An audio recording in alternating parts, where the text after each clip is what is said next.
fool's paradise. Julian Carter adjusted his tie for the third time, studying his reflection in the bathroom mirror of Artemis's gallery. The exclusive downtown venue buzzed with San Francisco's elite, exactly the crowd an ambitious architect needed to impress.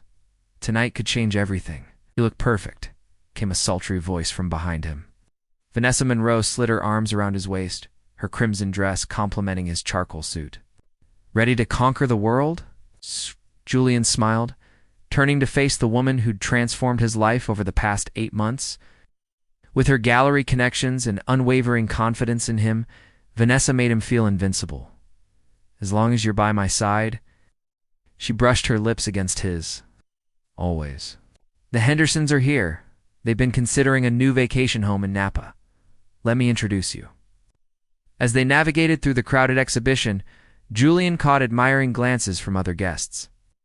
3 years ago, he'd been designing mundane office renovations, nursing wounds from a relationship he preferred not to remember. Now he had Vanessa, his own growing firm, and prospects that excited him. Julian Carter boomed a voice he recognized as Thomas Wayland, the city's premier developer. "Your proposal for the waterfront project was impressive. We should talk." Julian felt Vanessa squeeze his hand encouragingly. This was why they worked so well together. She understood ambition. Unlike Rachel, who had always wanted to drag him into her unrealistic dreams of sustainable community spaces that would never pay the bills. "I'd be honored, Mr. Wayland," Julian replied, already envisioning the headlines. "Julian Carter secures landmark waterfront contract." The conversation flowed easily, with Vanessa expertly guiding topics toward Julian's strengths. 15 minutes later, Wayland was showing Julian's portfolio on his phone to 2 other developers. "You're unstoppable tonight," Vanessa whispered, handing him a glass of champagne. "I told you they'd love you." Julian took a satisfied sip.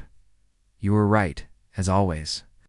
The gallery director tapped her glass for attention, announcing the exhibition's special guest. Julian barely listened, scanning the room for his next strategic conversation. "Pleased to welcome Harrison Blake and his wife Rachel. His vision has revolutionized urban development across 3 continents." Julian's champagne glass froze halfway to his lips. The surname was probably a coincidence. Rachel was a common name. It couldn't possibly be, but as the crowd parted, revealing a tall, distinguished man in his 50s, alongside a familiar figure, Julian felt the floor shift beneath him. Rachel Winters now. Apparently Rachel Blake stood across the room, her chestnut hair elegantly styled, wearing a simple but clearly designer midnight blue dress. The awkward, passionate woman who'd once shared his bed in his small apartment had transformed into someone who radiated quiet power. "Julian." Vanessa's voice seemed distant. "What's wrong? You look like you've seen a ghost." Not a ghost. Worse, the woman he'd dismissed as a dreamer now stood as the wife of one of the world's most influential investors. The woman whose tears he'd ignored when she'd begged him to believe. And her vision was now being celebrated for exactly that vision. And she was walking directly toward him, her eyes meeting his with cool recognition. "Darling," Vanessa's fingers dug into his arm. "Who is that woman, and why is she looking at you like that?" Julian's perfect world began to crack beneath his feet. "Someone I used to know." Cold reunion. The gallery seemed to shrink as Rachel approached, her steps measured and confident. The Harrison Blake stood protectively at her side, his hand resting lightly on her lower back. "Julian," Rachel said, her voice carrying none of the emotion he remembered. "What a surprise." Vanessa's grip tightened on Julian's arm. "You two know each other." "Ancient history," Julian managed, his mouth suddenly dry. "Rachel and I dated in college." Rachel's smile was polite but distant. "A bit longer than that? Almost 5 years, wasn't it?" Her gaze shifted to Vanessa. "Rachel Blake, and you are?" "Vanessa Monroe," she replied, extending a manicured hand. "I own Monroe Fine Arts on Valencia Street. Your husband's collection is legendary." Harrison Blake's deep laugh resonated between them. "My wife has excellent taste. She's curated most of our acquisitions over the past 2 years." Julian struggled to reconcile this poised woman with the Rachel he'd known, the one whose apartment was cluttered with sustainability journals and urban planning sketches. who wore thrift store clothes and argued passionately about community. "Space is Julian Carter," he said, extending his hand to Harrison. "I'm an architect with Carter Design Group." Recognition flickered in the older man's eyes. "Carter, the waterfront proposal. Interesting modernist approach." Julian felt a surge of pride. "You've seen my work?" "Rachel showed me your portfolio last week," Harrison replied casually, "when your firm appeared on the shortlist for our new development." Julian's eyes darted to Rachel, who maintained her composure. "You didn't mention I evaluate dozens of firms weekly," she interrupted smoothly. "As creative director for Blake Urban Initiatives, it's my job to identify talent." The exact position she'd dreamed about while Julian had called it unrealistic. The exact vision he'd dismissed over dinner 3 years ago. Telling her to be practical and accept the corporate design job she'd been offered. "We should discuss the project," Harrison said. "Monday, my office? Rachel will send details." Before Julian could respond, Thomas Wayland appeared, pulling Harrison into conversation. Rachel lingered, her eyes meeting Julian's with unreadable depth. "You look well," he offered lamely. "Success suits me," she replied. A pause hung between them. "Congratulations on your firm. You always wanted your name on the door." Vanessa inserted herself between them. "Julian's firm is the talk of the industry. We've just secured the Westlake development." Rachel nodded politely. "Impressive. You'll excuse me, I should join my husband." As she walked away, Julian felt Vanessa's questioning stare. "Just an ex," he muttered. "Nothing important." But as the evening progressed, Julian couldn't stop watching Rachel across the room, confident, respected, powerful. The woman he'd once believed couldn't succeed without compromising her ideals was now living the exact future she'd described to him, the one he'd mocked as fantasy. When his phone buzzed with an email from Rachel Blake, subject line Blake Tower, project initial consultation, Julian felt the ground shift beneath him once again. Vanessa peered over his shoulder. "Darling, this is huge. Blake Enterprises could make your career." Julian nodded mechanically, wondering if Rachel had requested him specifically, and, if so, why? Redemption or revenge? "She means nothing," he assured Vanessa and himself. "This is strictly business." But as they left the gallery, Julian caught a final glimpse of Rachel laughing with Harrison, her hand resting comfortably on his arm. A woman who had once looked at Julian with that same warmth now belonged to another world entirely, a world that suddenly held the keys to his future. Asterisk. Power Plays. The Blake Enterprises headquarters loomed over downtown, its glass facade reflecting clouds that threatened rain. Julian straightened his tie in the elevator mirror, rehearsing what he'd say to Rachel. 3 days had passed since the gallery, and Vanessa had grown increasingly agitated about his preoccupation with the upcoming meeting. "Remember who got you here?" she'd warned that morning. "Don't let old ghosts distract you." The elevator opened directly into a minimalist reception area, where a young assistant led him to a conference room. Through glass walls, Julian spotted Rachel at the head of a long table, surrounded by designers and developers. She wore a tailored navy suit, her hair pulled back severely, nothing like the woman who used to sketch designs in his old apartment. Hair wild, wearing his discarded shirts. "Mr. Carter," she greeted him formally when he entered. "Thank you for joining us. We're discussing the community integration aspects of Blake Tower." Julian took the only empty seat directly across from Rachel. For the next hour, he watched her command the room, articulating a vision that merged luxury with accessibility, profit with purpose, the exact balance he'd once told her was impossible. "We'll break for lunch," Rachel announced eventually. "Julian, a word in my office?" He followed her down a corridor, acutely aware of curious glances from her team. Her office was spacious but understated, with awards lining one wall and sustainability certifications on another. "Your proposal impressed Harrison," she said, closing the door, "though it needs adjustments to align with our community mandate." Julian bristled. "I've designed award-winning structures across 3 states. We've revitalized neighborhoods across 3 continents," Rachel countered, her professional mask slipping slightly. "This isn't personal, Julian, isn't it?" You're my direct supervisor on this project. Rachel sighed.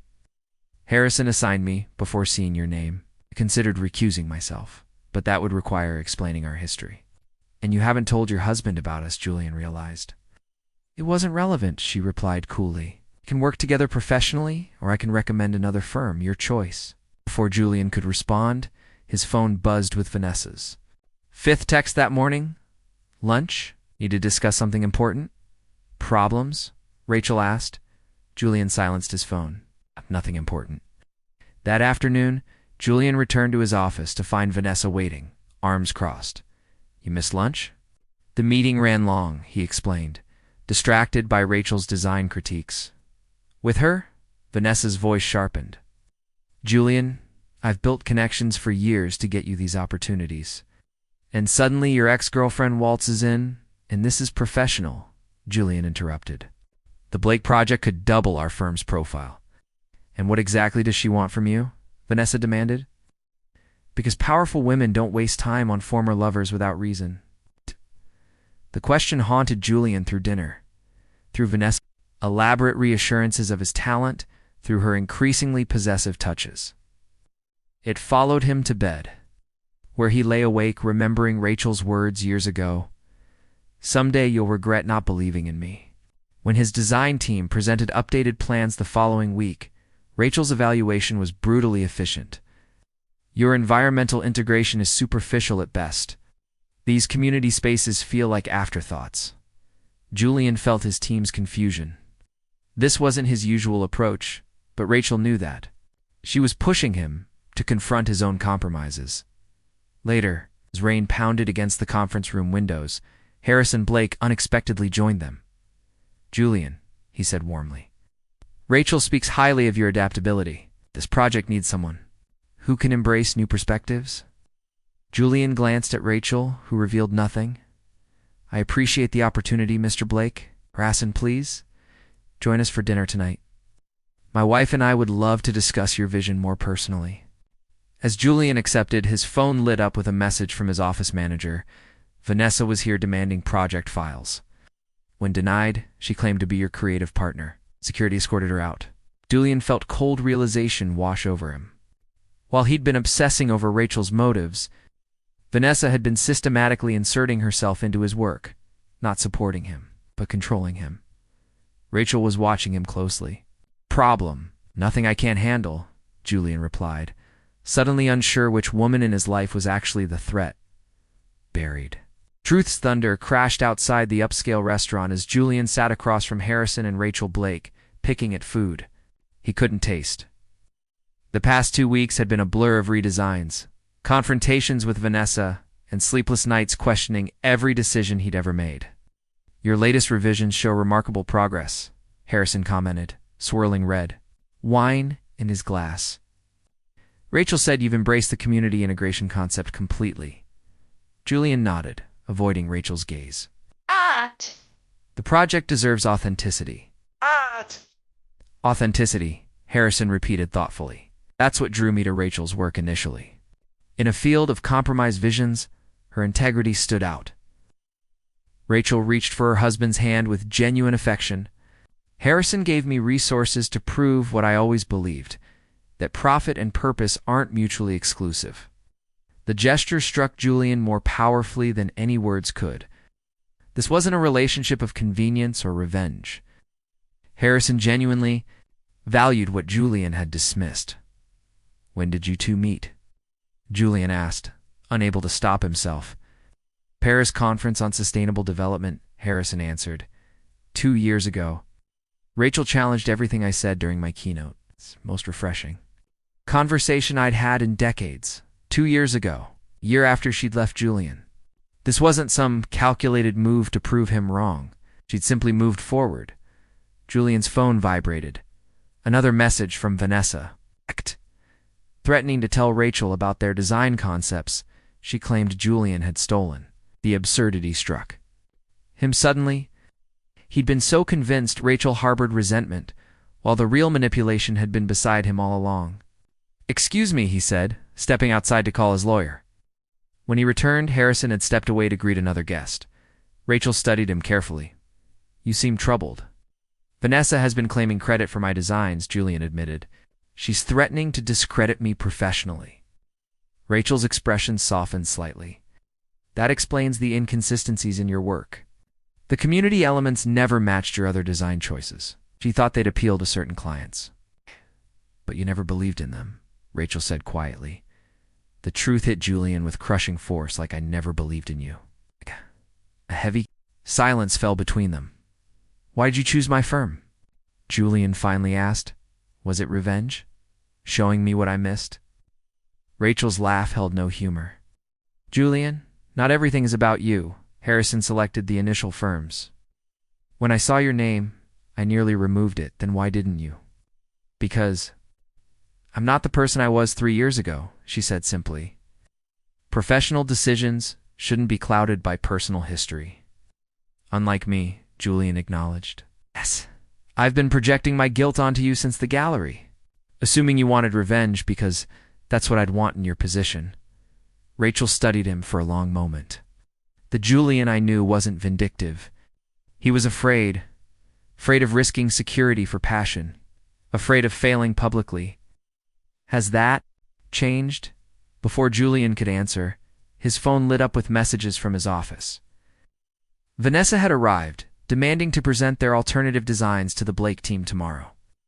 I need to handle this, he said, standing abruptly. Rachel nodded.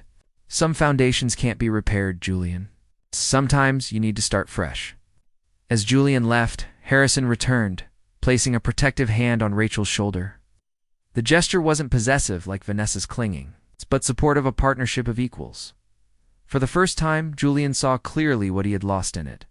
Wasn't Rachel herself, but the chance to grow into someone worthy of such a partnership.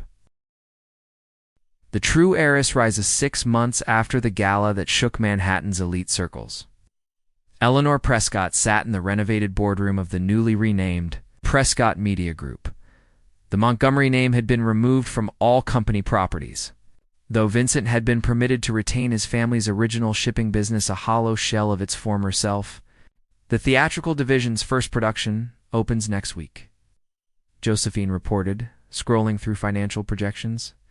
Advanced ticket sales are strong, and critics are already buzzing about the innovative direction. Eleanor nodded, unsurprised. Camilla Reed had proven herself not just a talented performer, but a visionary creative director. The younger woman had thrown herself into building a legitimate career with the same determination that had sustained her through years of struggle. And the foundation restructuring? Eleanor asked. Complete, Oliver confirmed. The new board is in place, and all questionable grants have been reviewed. The arts patronage program has been redesigned with transparent selection criteria.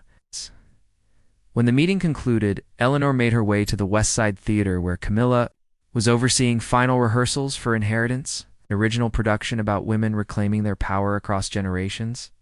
The play, while not explicitly autobiographical, echoed themes from both their experiences. We need to adjust the lighting in the third act, Camilla was saying as Eleanor entered.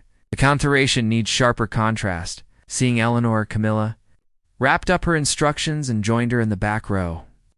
The two women had developed an unusual friendship, part business partnership, part mutual respect society. Vincent called again, Camilla said without preamble.